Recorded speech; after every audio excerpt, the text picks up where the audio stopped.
अभी कौन से पॉइंट पे थे?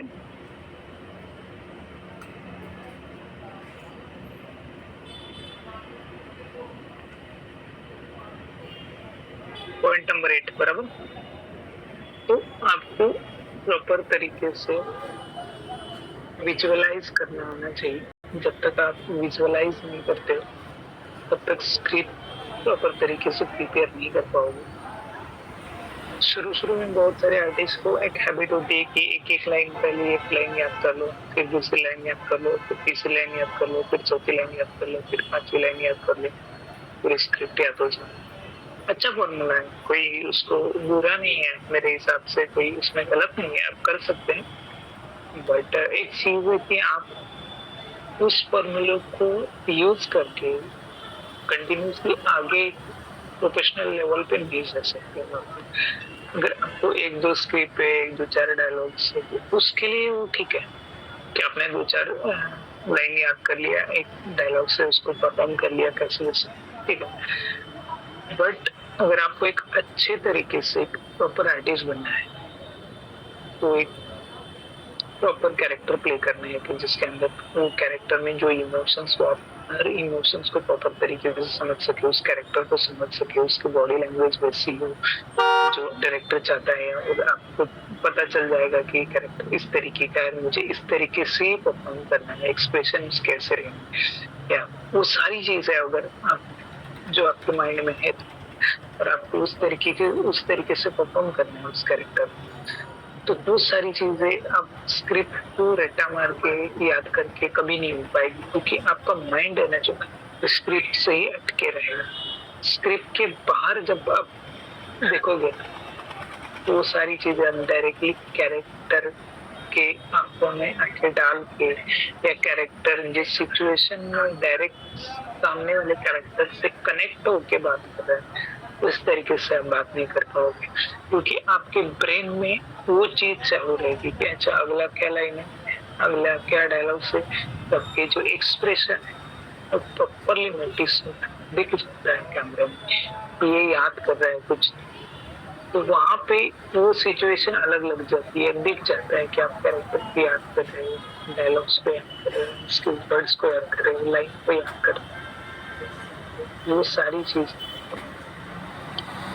ही देखनी है। सिंपल तरीका है कि पहले स्क्रिप्ट को 10 बार प्रॉपर तरीके से पढ़ लो, प्रॉपर कैरेक्टर को समझ लो, क्या कैरेक्टर है, क्या इमोशंस है, क्या उस कैरेक्टर की सिचुएशन, क्या लोकेशन है, प्रॉपर तरीके से उस कैरेक्टर के बैकग्राउंड स्टोरी पता कर लो, उसका पास्ट क्या है, वो कैरेक्टर के साथ पहले क्या हो चुका है, पहले क्या हो चुका है, पास्ट प्रेजेंट और फ्यूचर। हम क्यों पता करते हैं कैरेक्टर का कि वो किसी भी कैरेक्टर से बात कर रहे हैं तो क्यों बात कर रहे हैं, कुछ तो हुआ रहेगा ना, पहले कुछ तो लिंकअप रहेगी ना उसके, तभी तो उस तरीके से बात कर रहे हैं। अगर कोई एक इंसान आया अचानक तो डायरेक्ट बोल रहा है कि एक काम करो, एक चाय दे दो और कल जो सामान बोला था वो रेडी पैक कर लो।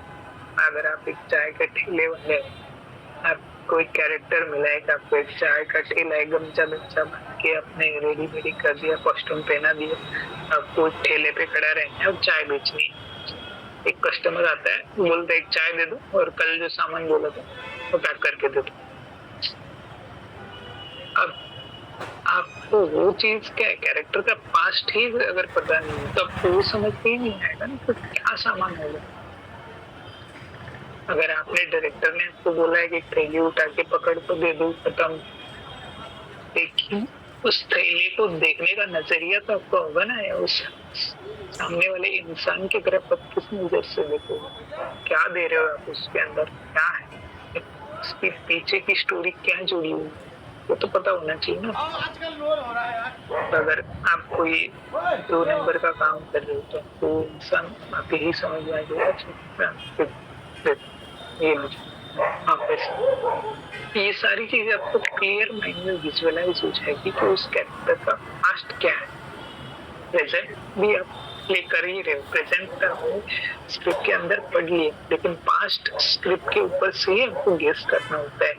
या बहुत बार ऐसा होता है कि हमें एक ही सीन मिलता है, 2 ही सीन मिलते हैं, उसके ऊपर से पता नहीं चलता है, तो आपको डायरेक्टर को पूछ सकते हो कि सर इस कैरेक्टर को पास्ट में क्या होगा उसके साथ, या मिडल ऑफ द, अगर कोई कैरेक्टर है कि मिडल ऑफ द स्टोरी, मतलब अगर आपका 2 दिन 4 दिन का शूट है, आपको बीच का कोई कैरेक्टर कोई बीच में कोई भी सीन प्ले हो सकता है। ऐसा नहीं कि अगर आप फिल्म कर रहे हो, फिल्म के अंदर 80 सीन है तो आपको लगेगा कि मैं पहला सीन नंबर 1 शुरू हुआ, फिर 2 शुरू हुआ, फिर 3, ऐसा कभी नहीं।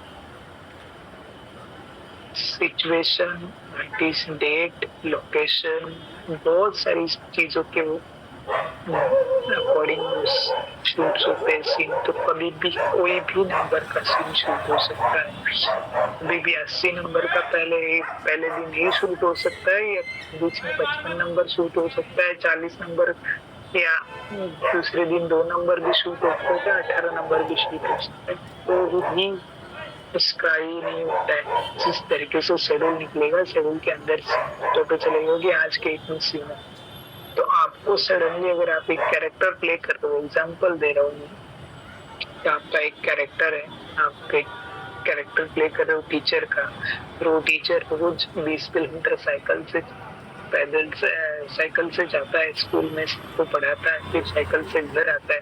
तो अचानक एक दिन उसका एक्सीडेंट हो जाता है, उसके हाथ पैर टूटे, एक हाथ गले में, सारी चीज। फिर आगे की स्टोरी वैसी। तो आपको पहले दिन गले वाला सारा बुढ़ा दिया, आपका पहला ही दिन शूट है, गले में वो सारा रैप कर दिया, और वो पता चला एक्सीडेंट तो अभी होना बाकी है, उसके पहले का ही शूट कर दे।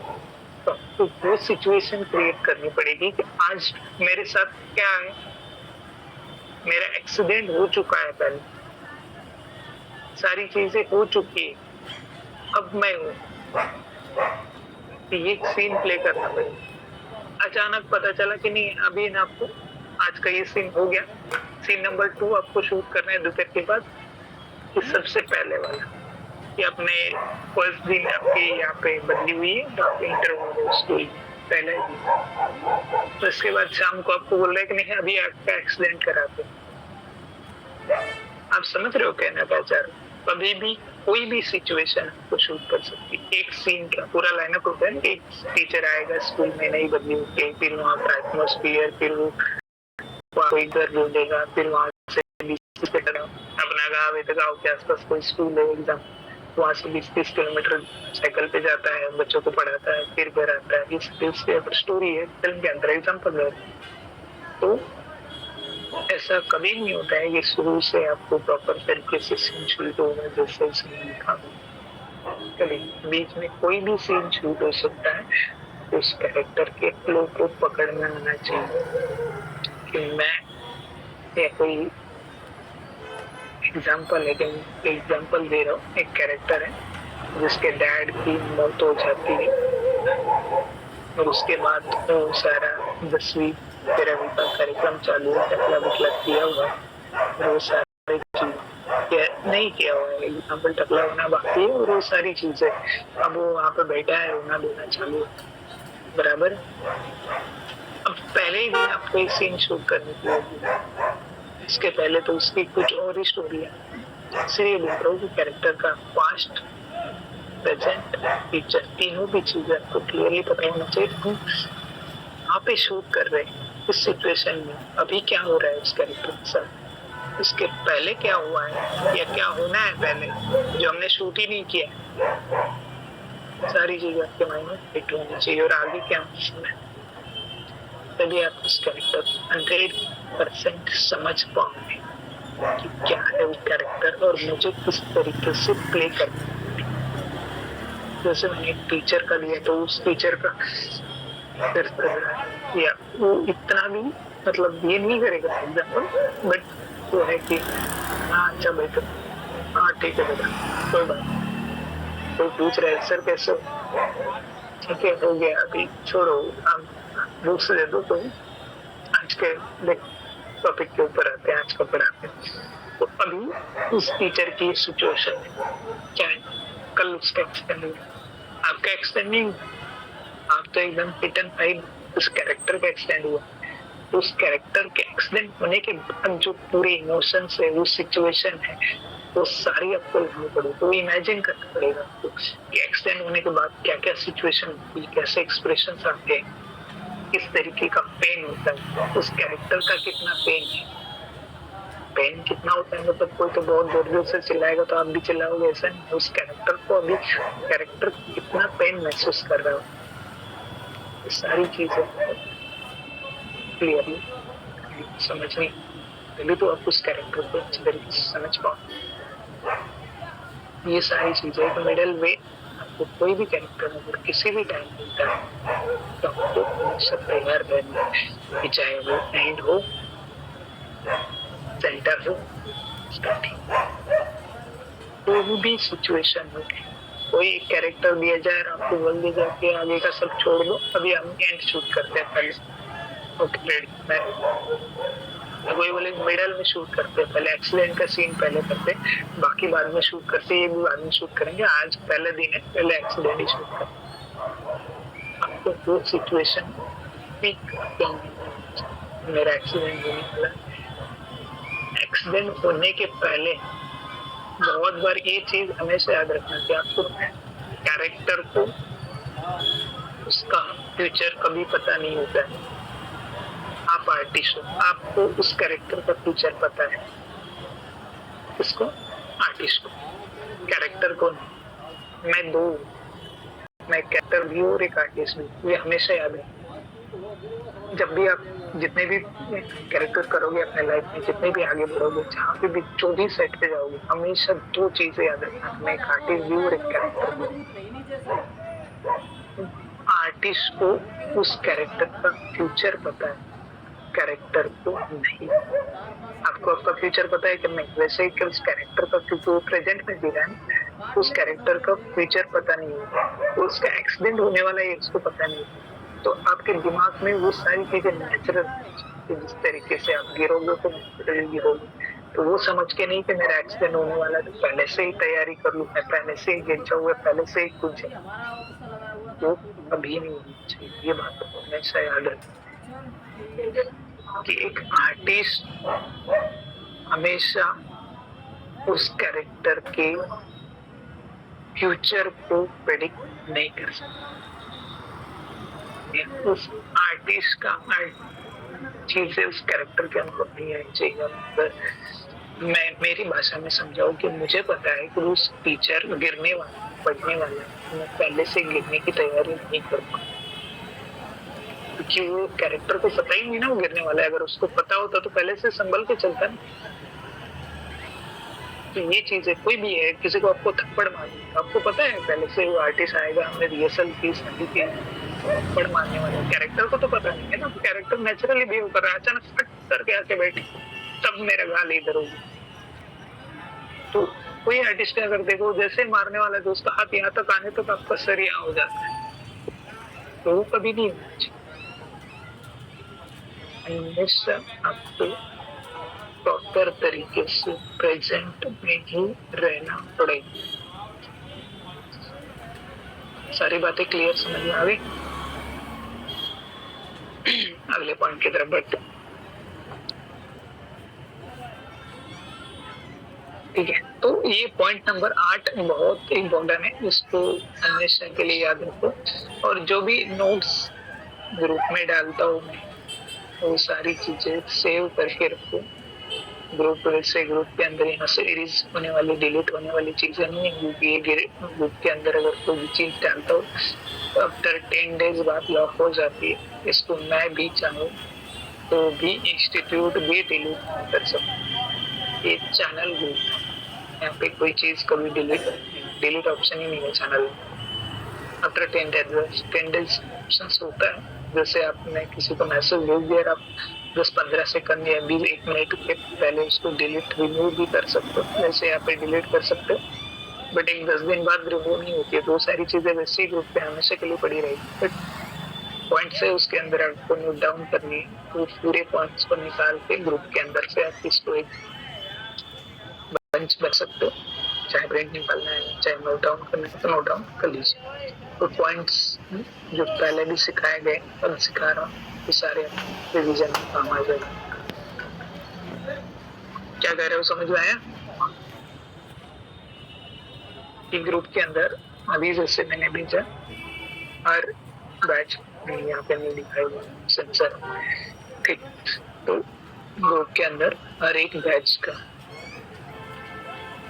हर एक डे का लेक्चर्स के पॉइंट पढ़े कि हमने कौन से डे क्या पॉइंट पढ़े, वो सारे पॉइंट को कलेक्ट कर लीजिए ग्रुप में से, उसको साइड में एक पीडीएफ के अंदर सेव कर लीजिए, वो सारे पॉइंट को पढ़ लीजिए। अगर कोई पॉइंट नहीं समझ में आ रहा है आप क्लास में उसको पूछ सकते हो, आपको क्लियरली समझाया जाएगा।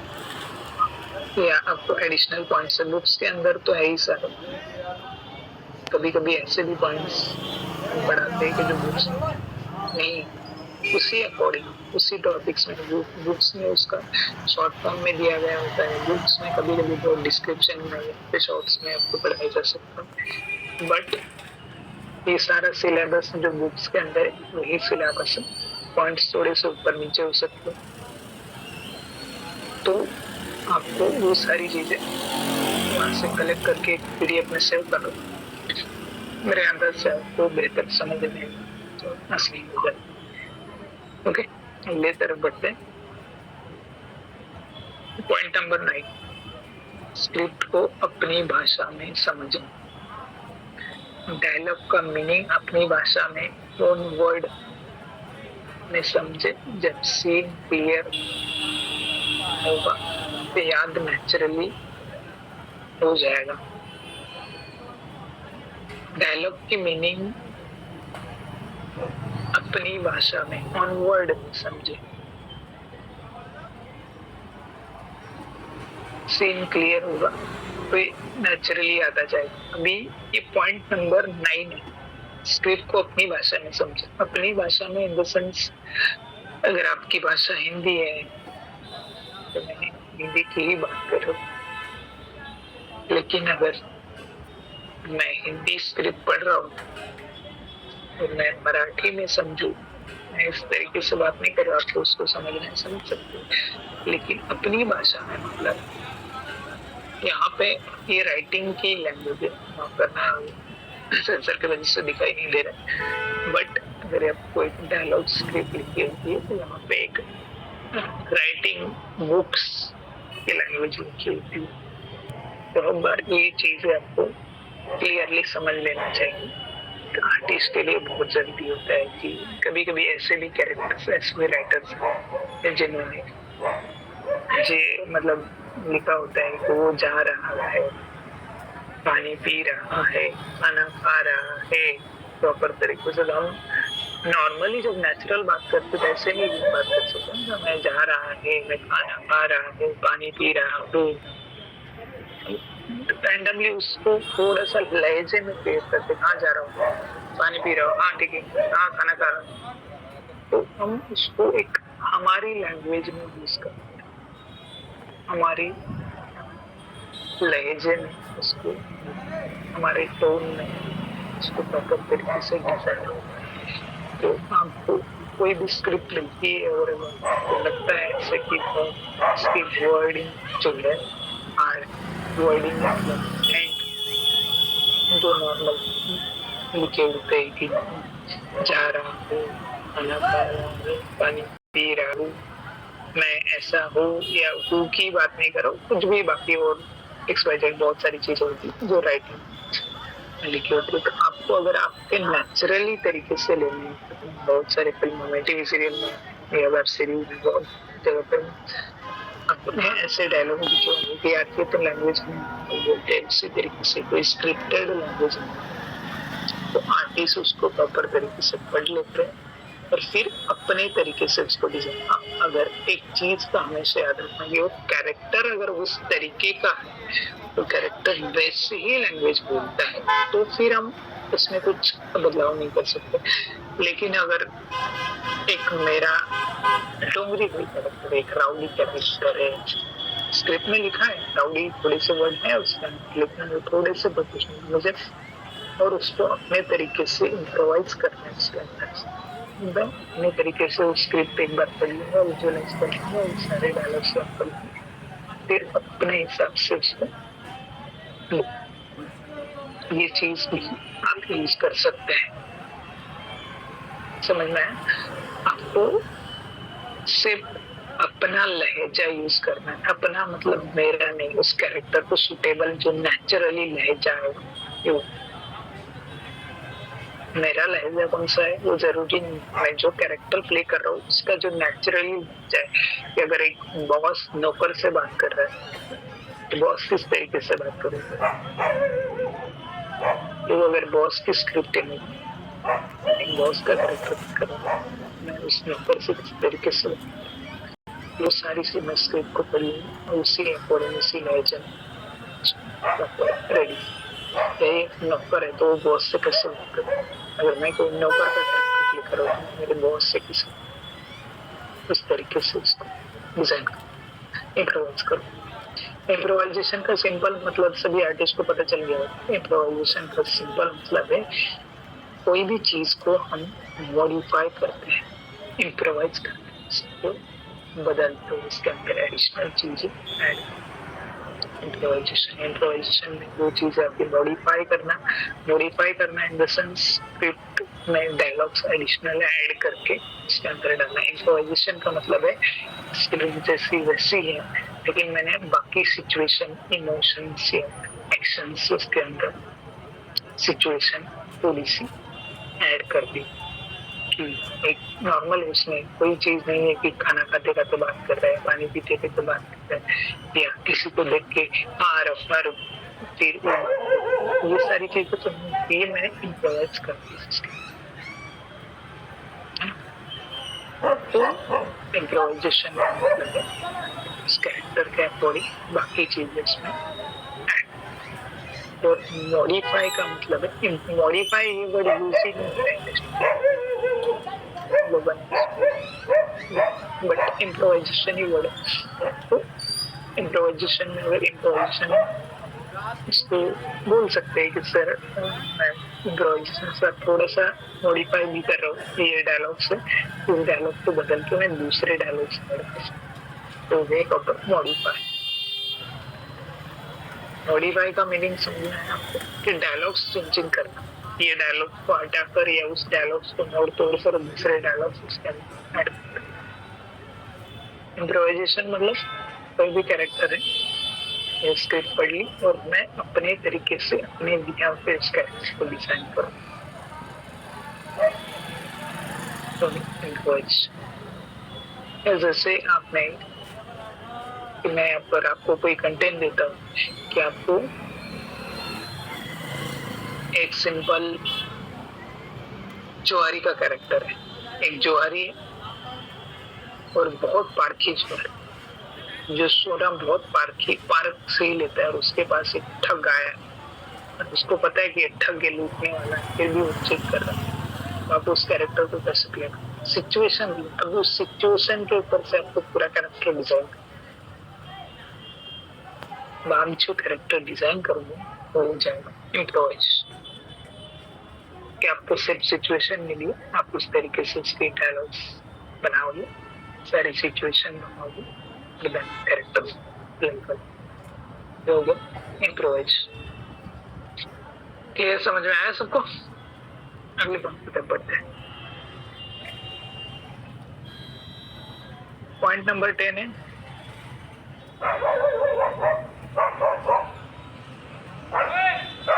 पार्टनर के साथ प्रैक्टिस करें। किसी भी पार्टनर या को एक्टर के साथ डायलॉग्स प्रैक्टिस करने से मेमोरी स्ट्रांग होती है और टाइमिंग इंप्रूव होता है। ये बहुत परफेक्ट है क्योंकि प्रैक्टिस बहुत जरूरी है। प्रैक्टिस अच्छे तरीके से सारी चीजें होती है तो आपको हमेशा प्रैक्टिस के लिए कोई ना कोई आर्टिस्ट अगर आपके साथ नहीं और आप उसके साथ प्रैक्टिस कर रहे हैं तो बहुत अच्छी बात है। लेकिन अगर आपके पास ऑप्शन नहीं, मिरर के सामने भी प्रैक्टिस कर सकते तो भी ऑप्शन नहीं। तो मैं रिकॉर्ड करके आप वीडियो बना सकते हो, या मैंने जैसे बोला कि आप स्क्रिप्ट लाउड आवाज में पढ़ के प्रिपेयर कर सकते हो। ऐसा नहीं कि हर टाइम आपको प्रैक्टिस के लिए कोई मिलेगा नहीं मिलेगा, तो सेट पे गए आपको स्क्रिप्ट प्रिपेयर करनी है तो वहाँ पे आपके लिए प्रैक्टिस के लिए कोई ऐसा आएगा नहीं स्पेशल, या आपके साथ कोई आर्टिस्ट है, बड़ा आर्टिस्ट है, कुछ तो बोलोगे नहीं कि मेरे साथ आप प्रैक्टिस कर लो, मुझे प्रिपेयर करना नहीं कर सकते।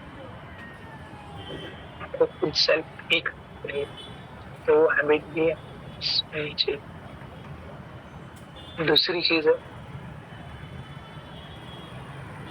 मिरर प्रैक्टिस से क्या हो जाता है कि अपने आप में कॉन्फिडेंस आने लगता है, लेकिन उसका साइड इफेक्ट भी तो बहुत सारे आर्टिस्ट फिर अपने लुक को उन सारी चीजों में एक्शन में पड़ते हैं, तो उस पर ध्यान नहीं दो ज्यादा, जितना जरूरी है उतना ही ध्यान दो।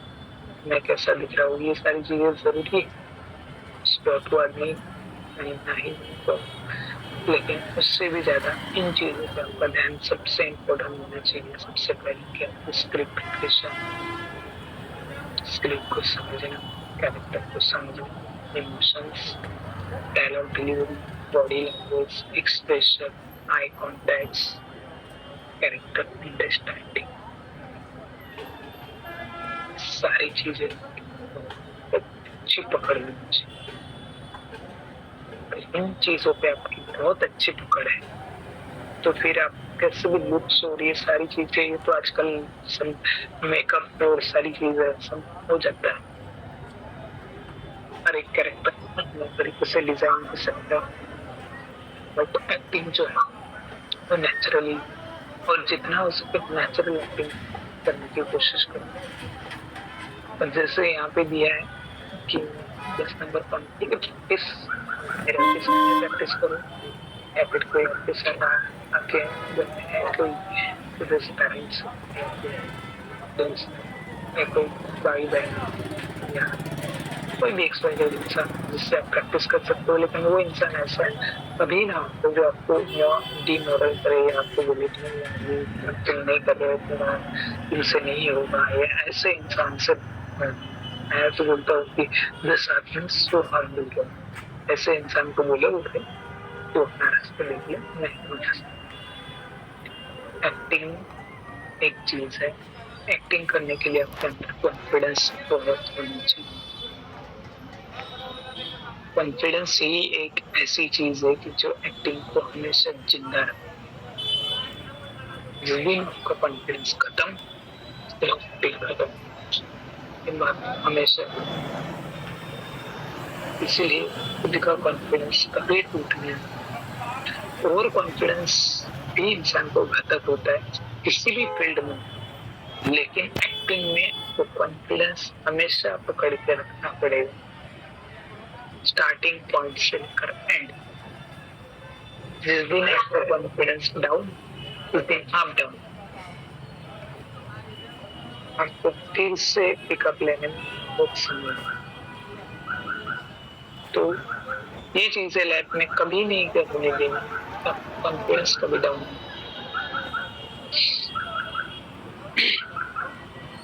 अगले पॉइंट की तरफ बढ़ते हैं।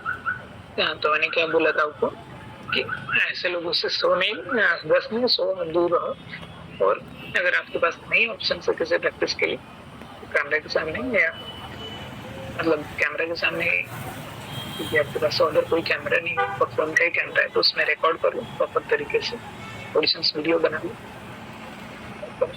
ये वीडियो बना लो, देख लो क्या मिस्टेक हो रही है क्या नहीं, प्रॉपर तरीके से एक स्टैंड ले लो, 100-200 रुपए का मार्केट में स्टैंड आता है, प्रॉपर तरीके से एक बार में 100 बार आप प्रॉपर वीडियोस बना सकते हो। अगर आपके पास स्टैंड है तो कोई भी ऑनलाइन फ्लिपकार्ट है या अमेजोन से एक 200-300 रुपए में नॉर्मल स्टैंड मिल जाता है, उसको निकाल के आप शूट कर सकते हैं प्रॉपर तरीके से।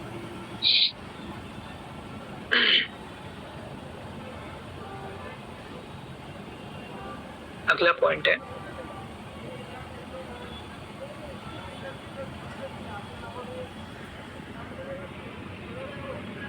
पॉइंट नंबर 11, अपने डायलॉग को रिकॉर्ड करके सुनिए जब आप सुनते हैं तो दिमाग जल्दी मेमोरीज करता है। क्या क्या लिखा है? मेमोरीज करता है। मेमोरीज करता है मतलब ये वर्ड को मैं थोड़ा सा कंफ्यूज हूँ, बट उसका मीनिंग वही है। अगर आप अपने डायलॉग्स को रिकॉर्ड करके सुनते हैं, जब आप सुनते हैं तो आपके दिमाग में मेमोरी करता है। बट ठीक है, ये वर्डिंग के लिए कुछ टाइपिंग मिस्टेक है, बट वही चीज है कि अगर आप कोई स्क्रिप्ट एक बार प्रिपेयर कर लिया आपने, तो थोड़ी बहुत 19-20 अटक रही है, तो 1-2 वीडियो प्रॉपर तरीके से उसको 2-3 बार देख लिया, तो आपके ही स्क्रीन देखने से आपको प्रॉपर तरीके से सारे डायलॉग्स को याद हो जाए। ऐसा होता है, लेकिन बहुत कम लोगों के साथ होता है। तो ये सारी चीजें प्रैक्टिस करने से अपने 2 बार 3 बार 4 बार प्रैक्टिस कर ले, प्रॉपर स्क्रिप्ट याद हो जाए। आपके ही वीडियो देखने से भी बहुत सारे लोग ऐसे भी, उसने एक बार वीडियो बना लिया और 5 मिनट हो 3-4 बार उसको रिपीट एक बार सुन लिया, तो भी डायलॉग से याद हो जाते हैं। बहुत सारे आर्टिस्ट हैं, लेकिन आप उनमें से है या नहीं, आई डोंट नो। तो ये एक ट्रिक है अलग प्रिपेयर करने की, एक बार बहुत सारे ऐसे भी आर्टिस्ट एक बार वो स्क्रिप्ट को प्रॉपर तरीके से पढ़ लेते हैं, 10-15 बार सुन लेते हैं, स्क्रिप्ट याद हो जाती है। बहुत सारे अलग अलग फॉर्मूले स्क्रिप्ट याद करने के। ये कुछ गिने चुने आर्टिस्ट के 90% की जो बात करो, तो उसी तरीके से वो विजुअलाइज करके इमेजिन करके ही स्क्रिप्ट याद करते हैं। इस तरीके से आपको बहुत बेहतर है। तो ये चीज है, बट ये चीज अच्छी है कि आप 3-4 बार कोई भी चीज है ऑडिशन वीडियो बनाने के पहले 3-4 बार याद कर लीजिए, प्रॉपर तरीके से प्रिपेयर कर लीजिए, देन आप बना सकते हैं। और मेरे अंदर से बहुत सारे आर्टिस्ट है कि 1-2 प्रोफाइल में 1-2 ऑडिशन वीडियो बना दी, बस हो गया। ये चीज काफी नहीं है। मैं बहुत सारे आर्टिस्ट को बोलता रहता हूँ कि उसकी प्रैक्टिस करो, आपके पास दूसरा ऑप्शन नहीं है घर पे डेली प्रैक्टिस करने के लिए। आप नहीं तो थिएटर कर लो, नहीं आप अगर कोई प्रैक्टिस कर लो, कम से कम ये प्रैक्टिस तो सही, लेकिन डेली ऑडिशन वीडियो बनाने से आपके पास एक अच्छे वीडियोस का बंच भी हो जाएगा। और दूसरी चीज है कि आपकी प्रैक्टिस होती रहेगी उससे। डेली जितनी भी आप प्रैक्टिस करोगे, या रोज एक ऑडिशन वीडियो कम से कम आधा घंटा तो मिलेगा आपको। सुबह नहीं, दोपहर को मिलेगा, दोपहर को शाम को मिलेगा, शाम को रात को मिलेगा, नहीं मिला तो दूसरे दिन तो मिलेगा। लेकिन एक वीडियो अगर बनाओगे कंटिन्यूसली, आप एक रूटीन पकड़ोगे, तो उससे क्या होगा कि आपका स्क्रिप्ट प्रिपेयर करने का एक प्रॉपर स्टेमिना बढ़ेगा, स्क्रिप्ट को समझने का स्टेमिना बढ़ेगा, कैरेक्टर को समझने का स्टेमिना बढ़ेगा, ऑडिशन वीडियो बनाने का स्टेमिना बढ़ेगा, कैमरे को टेस्ट करने का थोड़ा बहुत कहीं ना कहीं वो चीज आपको कंटिन्यूसली होने लगी कि आपको चाहे मोबाइल का कैमरा हो या सेट पे कैमरा हो, कोई उसमें डिफरेंसेस नहीं। यही चीज है, आपको प्रैक्टिस, जितनी ज्यादा प्रैक्टिस उतना कॉन्फिडेंस, ये चीजें परफेक्ट मिलेगी। वो प्रैक्टिस उतना क्या करो। मेरे अंदर से 5-10 मिनट में क्लास ऑटोमेटिक सेटअप हो जाएगी, देन फिर हम रिकंटिन्यू करेंगे। 5 मिनट का ब्रेक, सेट डाउन होने के बाद 5 मिनट के ब्रेक के बाद हम कंटिन्यू कर सकते हैं। अभी नहीं, बट है टाइम ऑटोमेटिकली सेट डाउन हो जाए। तो कौन से पॉइंट पे थे हम लोग? डायलॉग को रिकॉर्ड करके, तो डेली रिकॉर्ड करके एक ऑडिशन वीडियो आप बना सकते हो। अच्छा तरीका है, इससे सारी चीजें आपकी बेहतर हो जाएगी, परफॉर्मेंस में सुधार आ जाएगी। मैंने बहुत बार बोला है कि कोई भी चीज अगर आप 20 डेज लगातार करते हो, उसकी हैबिट बन जाती है। और एक्टिंग एक ऐसी चीज है कि आपको एक्टिंग के अंदर बहुत सारी चीजों की हैबिट बनाना बहुत जरूरी होता है। और वो अगर हैबिट है तो आपको बहुत सारी चीजें आगे ऐसी हो जाती है। ये आपके अंदर हैबिट बहुत ज्यादा होनी चाहिए स्क्रिप्ट को लेकर, हमेशा उस स्क्रिप्ट के ऊपर फोकस होना चाहिए।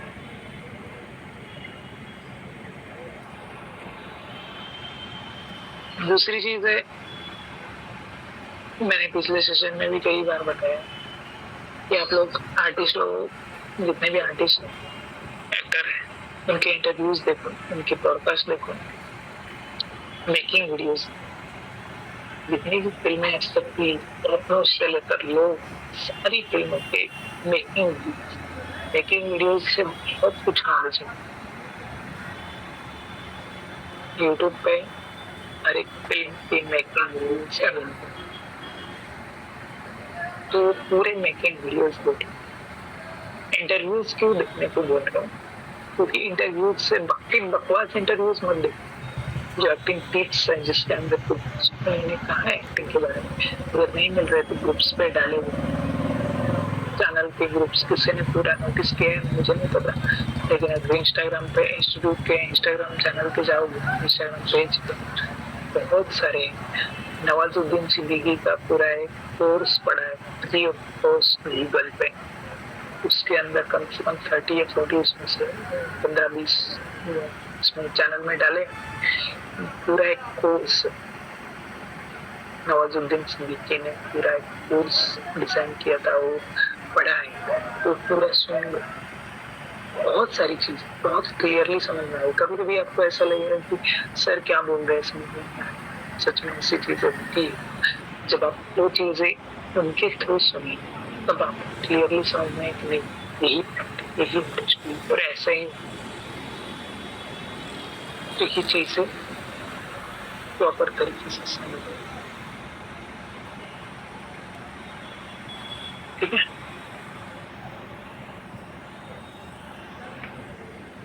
Making video news, Bollywood news है, मराठी इंडस्ट्री की न्यूज है, पंजाबी इंडस्ट्री की न्यूज है, गुजराती, तेलुगु, तमिल, हर इंडस्ट्री की अपनी न्यूज है। तो ज्यादातर पहले पढ़ कौन सी फिल्म आ रही है, कौन सा आर्टिस्ट इस फिल्म के अंदर काम कर रहा है, कौन कौन डायरेक्टर है, कौन प्रोड्यूसर है, कौन सा प्रोडक्शन हाउस है, ये सारी चीजें ग्रुप पे डेली रिक्वायरमेंट्स आती है, क्या क्या रिक्वायरमेंट्स आ रही है, इस प्रोजेक्ट्स के लिए क्या रिक्वायरमेंट्स, क्या कैटेगरी, कौन से नए प्रोजेक्ट्स आ रहे हैं, क्या क्या चल रहा है, एड के लिए क्या चल रहा है, टीवी सीरियल के लिए क्या है, वेब सीरीज के लिए क्या है, वर्टिकल क्या है, ये सारी चीजें पता करो। नहीं है तो पूछो क्वेश्चंस, उससे और आपका सारी चीजें क्लियरली समझ में आ जाएगी आपको जल्दी।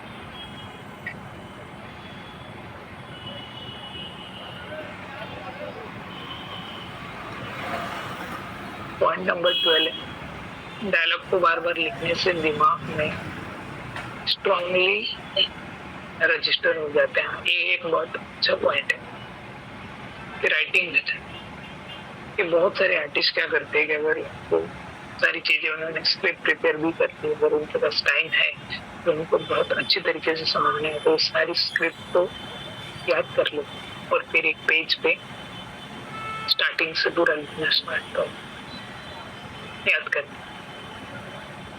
जैसे ये स्क्रिप्ट मिली, मैं यहाँ से देख के यहाँ से लिख रहा हूँ, मैं ये बात नहीं कर, मैं क्या कर रहा हूँ, स्क्रिप्ट को प्रिपेयर कर लो प्रॉपर अच्छी तरीके से, माइंड में विजुअलाइज करो, सब कुछ करो, फिर एक पेन पेज ले लो और उस पेज पे पूरी स्क्रिप्ट लिख लो, दोनों स्क्रिप्ट मैच कर लो, कहाँ पे कुछ डायलॉग को